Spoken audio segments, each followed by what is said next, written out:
Terrell Brooks stepped into the diner, drenched to the bone, and exactly 5 minutes past his start time. He hadn't even caught his breath before he was terminated on the spot, right in front of a silent audience of dozens of customers who witnessed the entire ordeal. Nobody spoke up.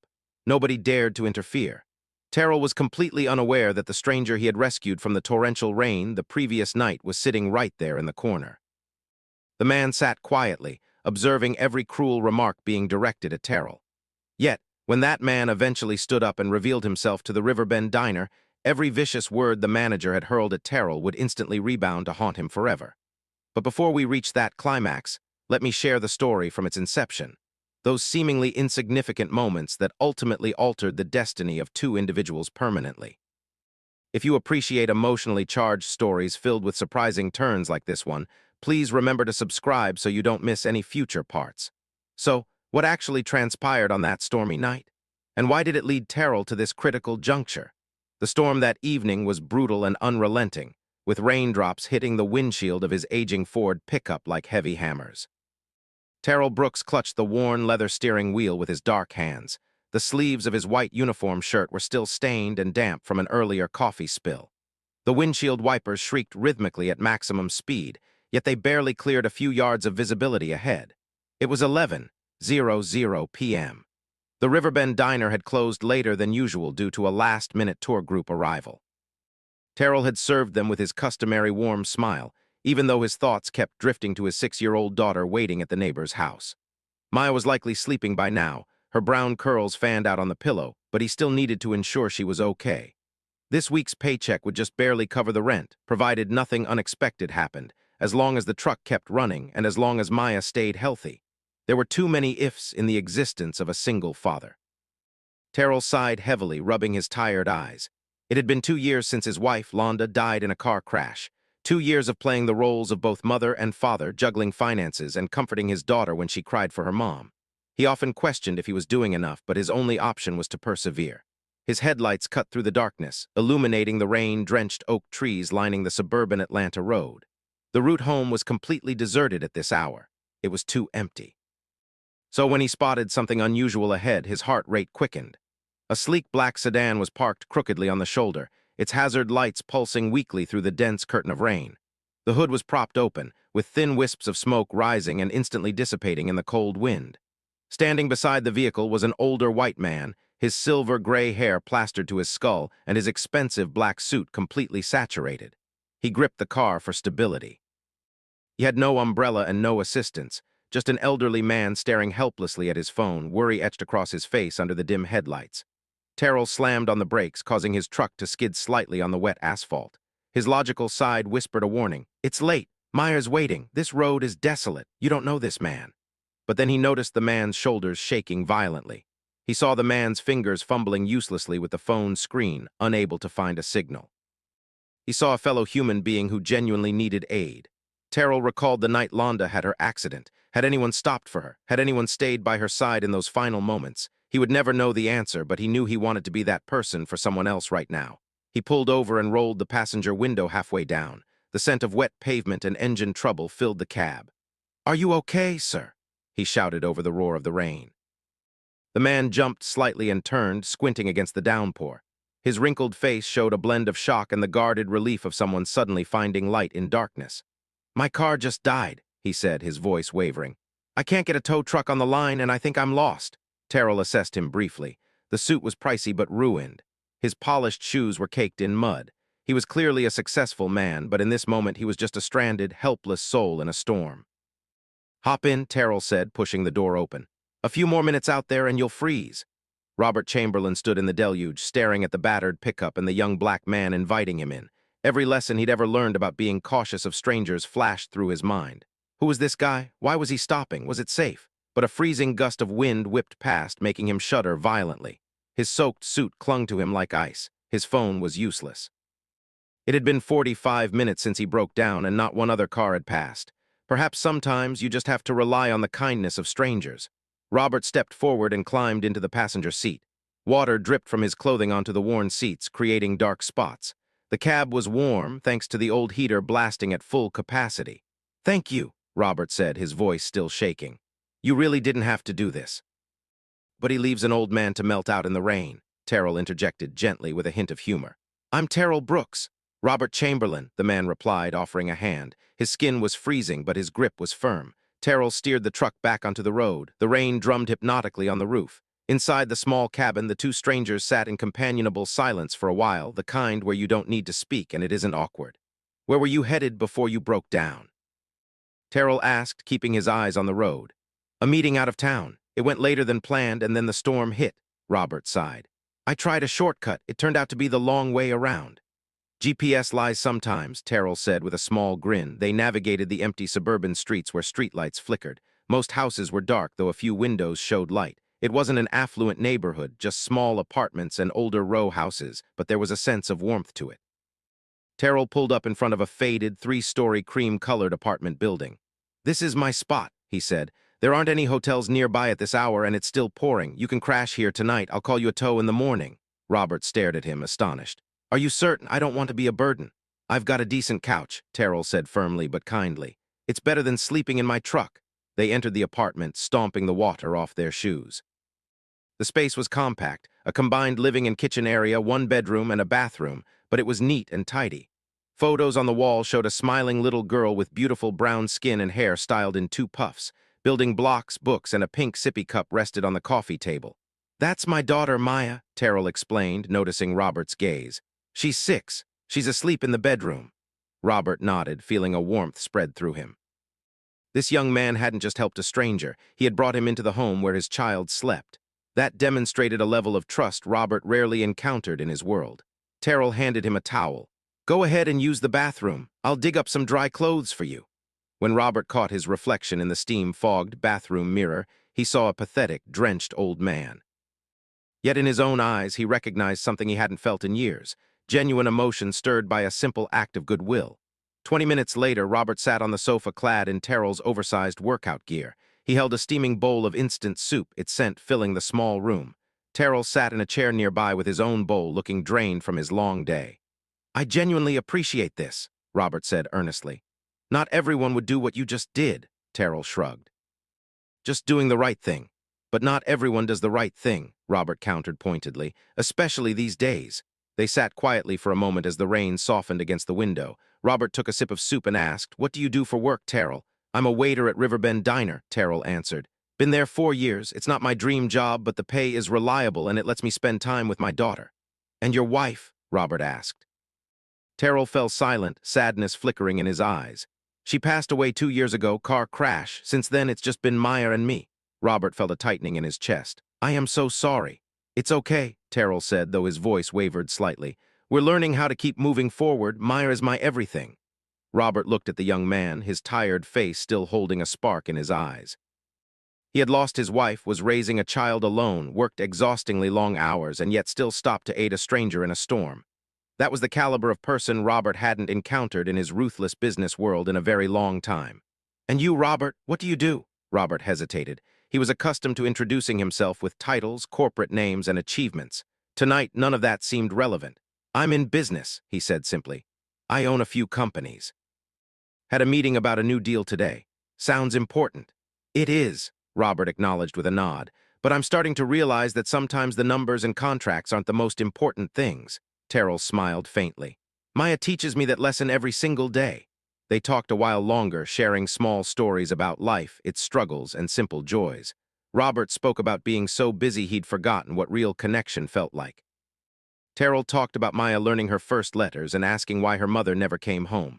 When the clock hit 1:00 a.m., Terrell stood up. You need rest. I'll get you a blanket. Terrell, Robert called out softly. Thank you, not just for the help, but for reminding me that good people still exist. Terrell nodded, warmth in his eyes. Sleep well, Mr. Chamberlain. When Terrell woke at 5:00 a.m., it was still dark. He was used to early rising to prepare Maya's breakfast before school and get to the diner for the morning shift. He tiptoed into the living room to avoid making noise, but the sofa was empty. The blanket was neatly folded, and a handwritten note lay waiting on the coffee table. Terrell, thank you for seeing me as a human being, not just a burden or a frightening stranger. Last night you reminded me of values I had nearly forgotten. I will never forget this kindness. Robert Chamberlain. Terrell smiled softly and pocketed the note. He didn't give much thought to whether he'd ever see the old man again. It was just a good deed done, and life would continue. He had no idea that in less than 24 hours, Robert Chamberlain would walk into Riverbend Diner and everything would change. That morning, everything went wrong from the moment Terrell opened his eyes. Maya woke up with a slight cough and flushed cheeks. Terrell checked her temperature. She was warm, but not technically feverish. She insisted on going to school for an art test she'd been practicing for all week. "Dad, I can draw the horse really well now," Maya said, her eyes sparkling. "I can't miss it." Terrell sighed, gently smoothing her curly puffs. "Okay, but if you feel sick, you have to tell your teacher, promise?" "Okay." After dropping Maya at Mrs. Patterson's, the kind neighbor who watched her every morning before the bus came, Terrell headed toward the diner. That's when the old Ford turned traitor. It sputtered, coughed a few times, and died. "No, no, no," Terrell tapped the dashboard lightly. "Don't do this to me today." 15 minutes and countless attempts later, the engine finally turned over. But now Terrell was late, extremely late.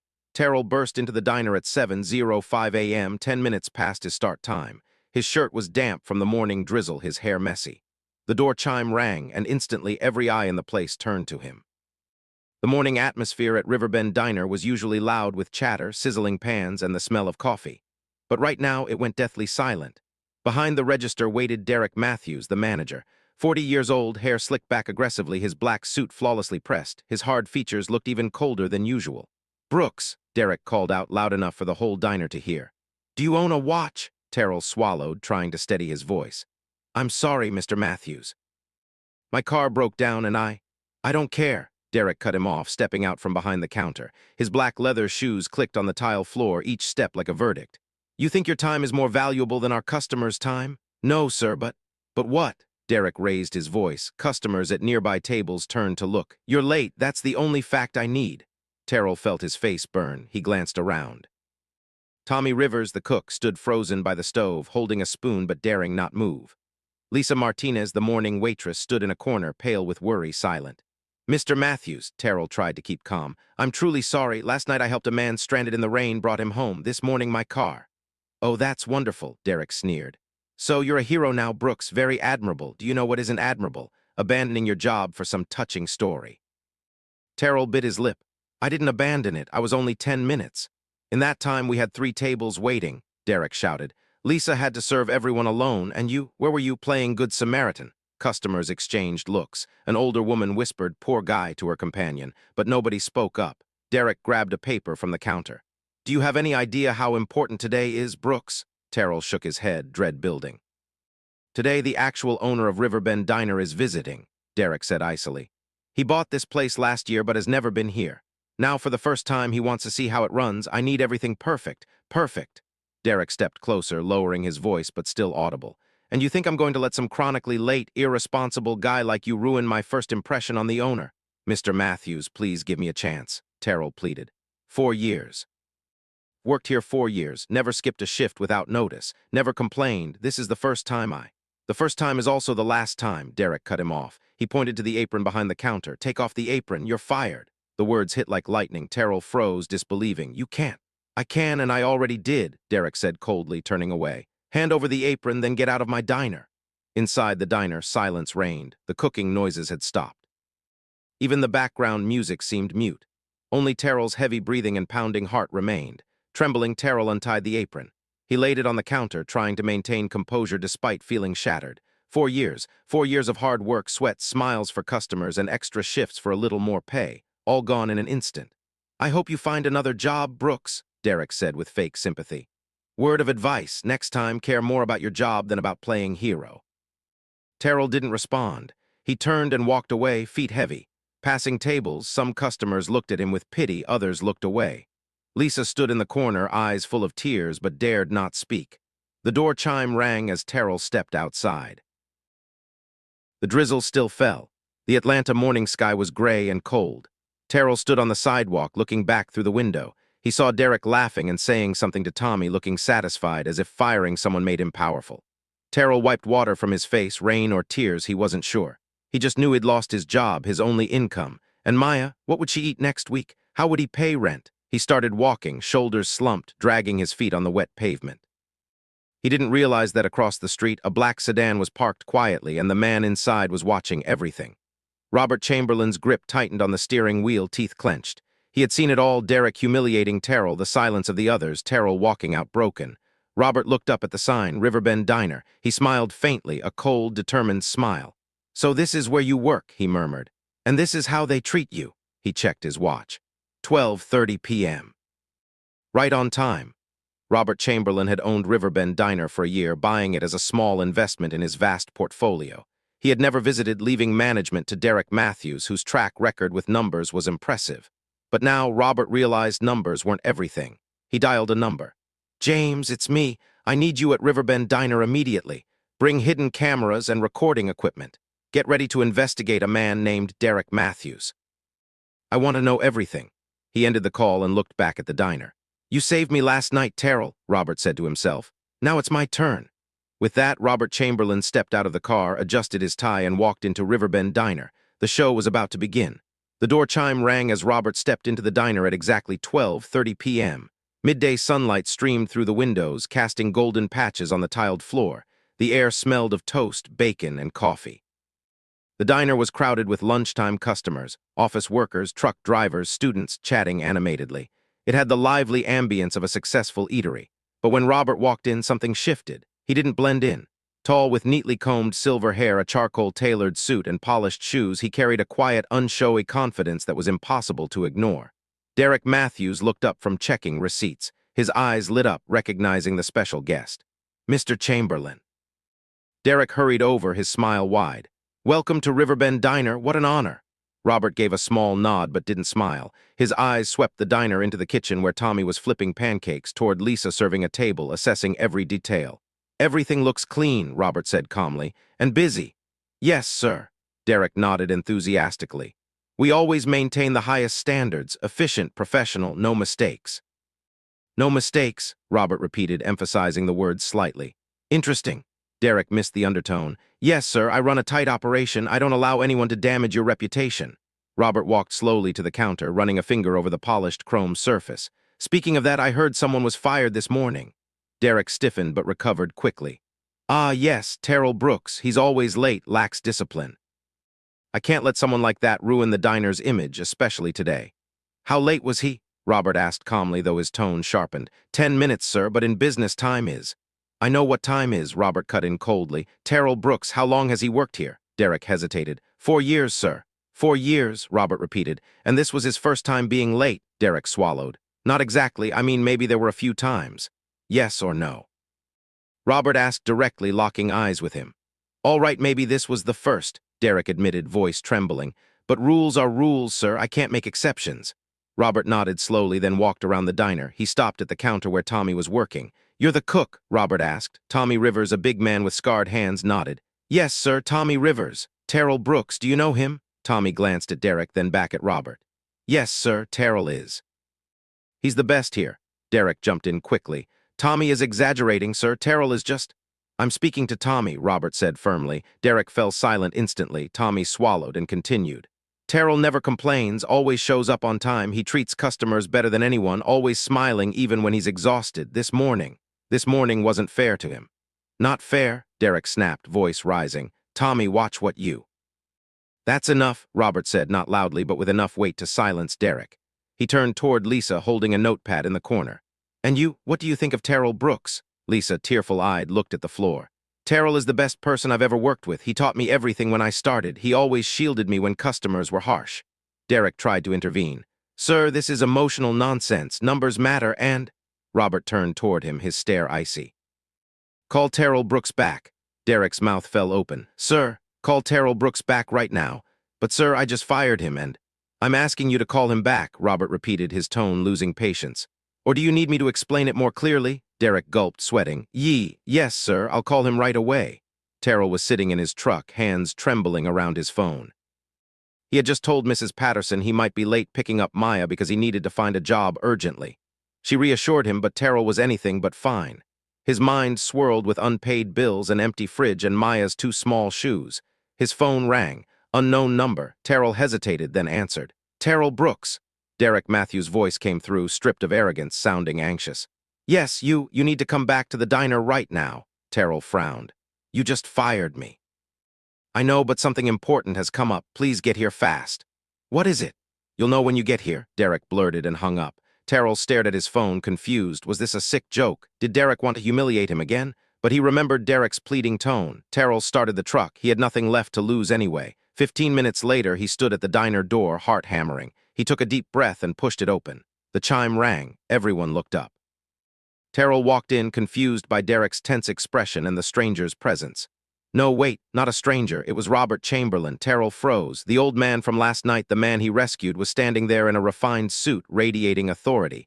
No trace of the helpless elderly man remained. Before Terrell stood a powerful businessman. "Terrell," Robert smiled lightly, stepping forward. "Thank you for coming back." Mr. Chamberlain," Terrell stammered. "What are you doing here?" Robert turned to address the entire diner, his voice clear. "Allow me to introduce myself. My name is Robert Chamberlain, the owner of Riverbend Diner." A wave of whispers rippled through the room. Lisa gasped. Tommy dropped a spoon. Terrell's head spun. You're the owner." "That's right," Robert nodded. "And last night you rescued me when I was stranded in the rain. You didn't know who I was. You didn't care if I was rich or poor. You simply saw a human being who needed help." Robert turned to Derek, eyes icy. "And this morning you fired that man because he was 10 minutes late after spending the night helping a stranger."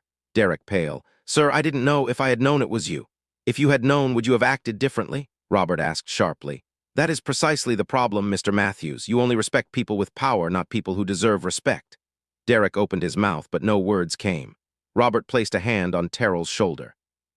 "Terrell Brooks, you reminded me of something I nearly forgot. In the business world, selfless kindness, unconditional decency. Therefore, I am making this decision publicly." He addressed the diner. "Terrell Brooks is reinstated immediately. Furthermore, starting today, he is co-manager of Riverbend Diner." Silence fell for a heartbeat.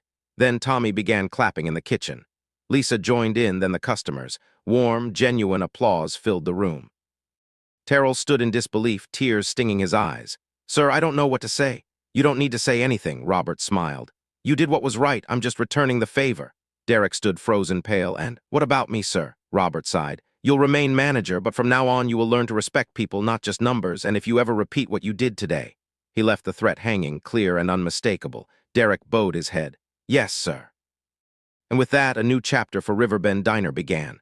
3 weeks passed since Robert announced Terrell as co-manager. The diner operated normally, but the atmosphere changed completely.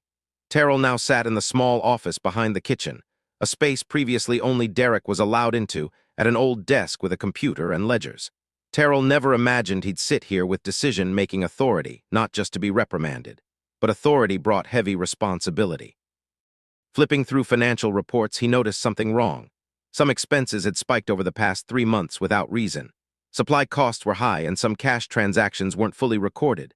Terrell frowned, noting the irregularities. It could be errors or... Derek leaned against the doorway, arms crossed, a strange smile on his face. Since Robert's decision, Derek had changed. He no longer shouted, but he carried a cold, icy silence more unsettling than anger. "No, just looking over reports," Terrell said, closing the notebook. "Need anything?"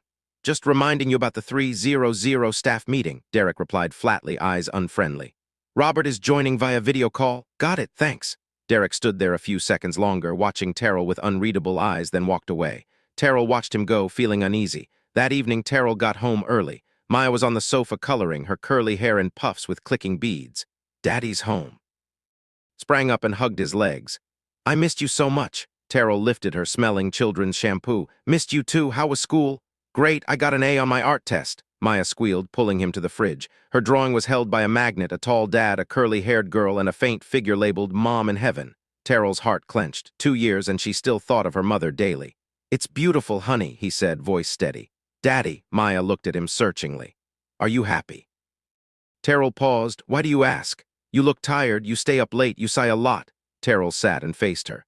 "As long as I have you, I'm happy, Maya. But are you sad?" Terrell chose honesty. "Yes, sometimes, but looking at you makes me strong again." Maya hugged his neck. "Daddy is the best person in the whole world." Wrapped in her hug, Terrell felt like the richest man alive. He didn't know that at that moment, Derek Matthews sat in his car in the diner parking lot, staring into the building, a shadowy plan taking shape. On Wednesday morning, Terrell arrived early. He opened the register to check the previous night's takings, a new habit Robert requested for comparison. After counting, Terrell stopped. Money was missing, exactly $150. He recounted 3 times. The number didn't change, the cash didn't match the record. Something wrong. Lisa walked over, noticing his tension. "There's money missing," Terrell said quietly. $150, Lisa frowned. Maybe someone gave wrong change last night. Maybe, Terrell nodded, unease remaining. Notice anything strange last night? No, everything normal. Oh, but Derek stayed late after I left to finish reports. Terrell noted that. I'll check cameras. Don't mention this to anyone yet, okay? Lisa nodded. Terrell went to the office and reviewed the surveillance. Riverbend had 3 cameras. He rewound to 10:00 p.m. closing. At 10:15, Lisa and Tommy left. At 10:30, only Derek remained. At 10:45, Derek stood at the register, opened the till, counted out bills, and stuffed them directly into his pocket. Terrell paused the video, heart pounding. Derek was stealing, but Terrell knew one recording wasn't enough. He needed more evidence to prove it wasn't just a mistake. Terrell called Robert from the parking lot so no one would overhear. "Robert, I need to talk. It's urgent." Robert's voice was calm but focused. "What's going on, Terrell? Cash is missing and I have video of Derek taking money from the register." Brief silence, then Robert exhaled slowly. "Are you sure? I watched it 3 times." "It's him," Robert said. "Don't do anything yet. Don't confront him. I'll send someone down, and Terrell, be careful. If Derek senses you're investigating, he might do something reckless." The call ended. Terrell stood in the freezing morning air, unease settling around him. 2 days later, a man walked into the diner at 11:00 a.m. Tall, short hair, leather jacket. He looked like an average passerby, but his sharp, steady gaze noting every detail revealed he wasn't a casual customer.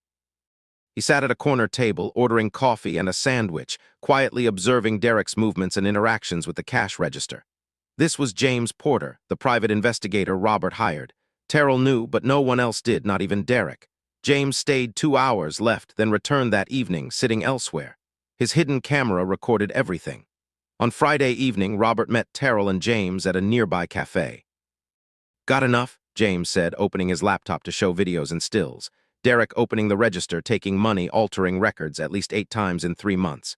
"Estimated total taken is over $3,000, James concluded. Terrell let out a breath of anger and disappointment. "His salary isn't low. Why would he do this?" Robert shook his head. "Not everyone steals for need, Terrell. Some do it out of greed or for the feeling of power. Derek got used to total control here. When you became co-manager, he lost some of that. This is how he tried to take it back." "What do we do now?" Terrell asked. Robert looked at James, then Terrell. "We confront him in front of the whole staff. I've already called the police." Terrell swallowed. "When?" "Monday morning," Robert replied. "I'll fly to Atlanta. We're going to end this." The weekend passed with tense silence. Terrell worked normally, forcing normalcy so Derek wouldn't suspect anything. But seeing the man's fake smile and arrogant attitude made anger surge inside him. On Sunday night, Terrell couldn't sleep, mind spinning with scenarios. How would Derek react? Confess? Deny? Blame Terrell? A soft knock interrupted his thoughts. "Dad," Maya's voice. "Come in, sweetheart." She shuffled in with her teddy bear. "I can't sleep." Terrell lifted the blanket. "Come here." Maya slid in beside him. "You're worried about work, aren't you?" "Yeah, a little." "Mom used to say when you're worried, look at the stars and remember she's up there watching you." Terrell's chest tightened.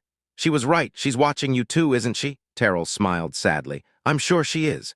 They lay still until Maya fell asleep holding her bear. Terrell whispered, "Londa, do you see this? I'm trying to do the right thing for her, for our family." In the darkness, a delicate peace settled as if someone were reassuring him. "Keep going. It's going to be all right." Monday morning arrived, bringing the moment everything would change. Riverbend Diner opened normally on Monday morning. Customers came and went, noisy and oblivious that in a few hours everything would be turned upside down. Terrell arrived early at 6:30 with a USB drive of video evidence in his pocket. Robert was due at 9:00, the police at 9:30. Derek arrived at 7:00, greeting Terrell perfunctorily before going to the office, unaware of the impending storm. Tommy and Lisa arrived later, noting Terrell's visible tension. "You okay?" Tommy asked quietly. "I will be," Terrell replied. "Today is going to be a long day." At 8:45, Robert Chamberlain walked in looking grave in a gray suit, accompanied by James Porter carrying a briefcase. Derek jumped upon seeing Robert at the counter. "Mr. Chamberlain, I didn't know you were coming today," Derek said, voice unsteady. "I didn't announce it," Robert replied coldly. "Terrell, call all the staff out here right now."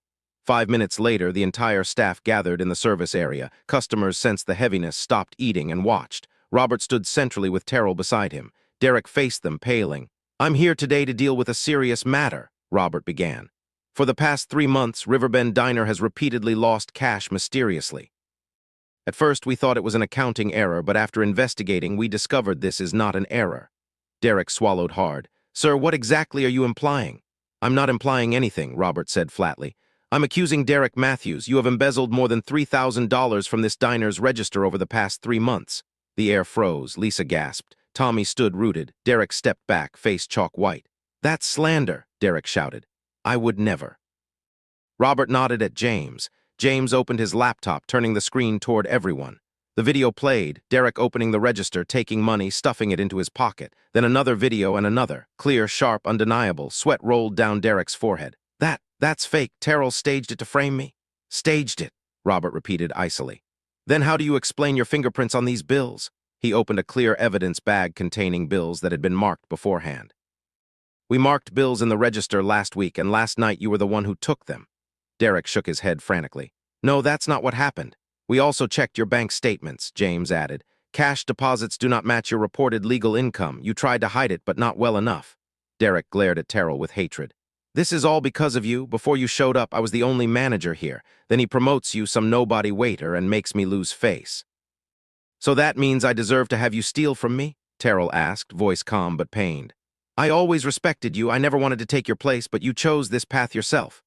Derek opened his mouth, but no words came out. The diner door opened, and 2 police officers stepped inside.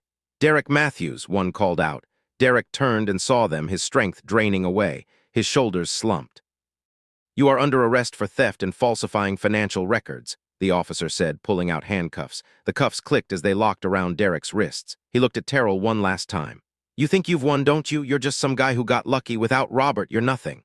Terrell looked him straight in the eyes. Maybe that's true, but I don't need power to be a decent human being, and that is something you never understood. Derek was led outside. The door chime rang softly behind him for the last time. Inside the diner, silence stretched.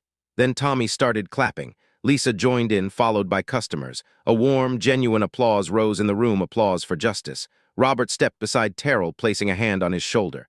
You did the right thing. Not everyone has the courage to face the truth. Terrell nodded, throat tightening. Thank you, Robert, for everything. No, Robert shook his head. I should be thanking you. You reminded me what truly matters. They shook hands as friends, standing together on the side of right. Spring returned to Atlanta with cherry blossoms blooming. Riverbend Diner was a far cry from what it had been 6 months earlier. A new sign hung outside, Riverbend Diner, where kindness is served. Inside, it was refurbished, brighter, warmer. Framed photos of smiling staff and customers hung on the walls. Terrell stood behind the counter, no longer in an old uniform, but in a simple shirt and slacks. His eyes were clear of exhaustion. Lisa sat at a corner table doing homework, occasionally smiling at him. Thanks to Robert's help, Terrell had sent Maya to a better private school that nurtured her artistic talent. Lisa was now shift lead, training new employees with confidence. Tommy had an assistant in the kitchen and whistled while he worked. That evening, Robert stopped by for his usual coffee and sandwich at his usual table. Terrell brought the food out and sat opposite him. Revenue is up 40% compared to 6 months ago, Terrell reported. More regulars are back. We've gained many new 5-star reviews. Robert smiled. I know, but what matters more is, are people happy? Terrell looked around. Lisa laughing with customers, Tommy whistling, Maya sketching in the corner. Yes, Terrell said softly. Everyone is much happier than before. Then that's enough, Robert replied. They sat in silence, sipping coffee. Robert, Terrell said, there's something I've always wondered. That night in the rain, did you know I worked at Riverbend Diner? Robert shook his head. No, back then I only knew you were a good man who stopped his car. The fact that you worked at this diner was just a beautiful coincidence. A coincidence, Terrell smiled. Or fate. Maybe a bit of both, Robert replied. I believe this. When people do something kind, the universe will find a way to bring it back to them. A few weeks later, Terrell stood outside the diner on a late, drizzly evening, just like the night he met Robert. An old car sputtered and died on the road. An older man stepped out, bewildered, looking around with no phone signal. Terrell didn't need to think long. He walked toward him. Do you need some help, sir? The man turned, startled. My car just died. I don't know what to do. Terrell smiled. Get in my truck. I'll drive you somewhere safe. As they drove in the rain, Terrell remembered Robert's words. Kindness doesn't need a reason. It only needs to be done. 6 months later, an article appeared in the Atlanta Journal-Constitution titled, A Small Diner with a Big Philosophy, Riverbend Diner Becomes a Community Symbol. It described the diner as a testament to the power of kindness, run by Terrell Brooks and Robert Chamberlain, a place people came to feel the warmth of community. When asked about the secret to their success, Terrell Brooks simply replied, We treat people as human beings, not just customers. That's it. And on another rainy afternoon, someone else stopped their car to help a stranger. The circle of kindness kept turning. The story of Terrell Brooks and Robert Chamberlain isn't just about a single father saved from the edge. It's a story about how one small act of kindness can transform entire lives for both the giver and the receiver. In a cold world, people forget that humans need humans, and kindness is a mark of strength, not weakness. Terrell reminded Robert of the human side behind the numbers. Robert gave Terrell a second chance. Together, they created a place where kindness is honored. That place is Riverbend Diner, and it could be the story of all of us. Finally, if you've stayed with me until now, thank you so much for spending your time on Terrell and Robert's story. If you believe like I do that even one small act of kindness can change the course of a life, then please don't leave in silence. Hit subscribe so you don't miss the next stories. If this story touched you, please like the video and share it with someone you think needs to hear it. And before you click away, leave me a comment. Has someone ever helped you on a really bad day? I'll read each and every comment.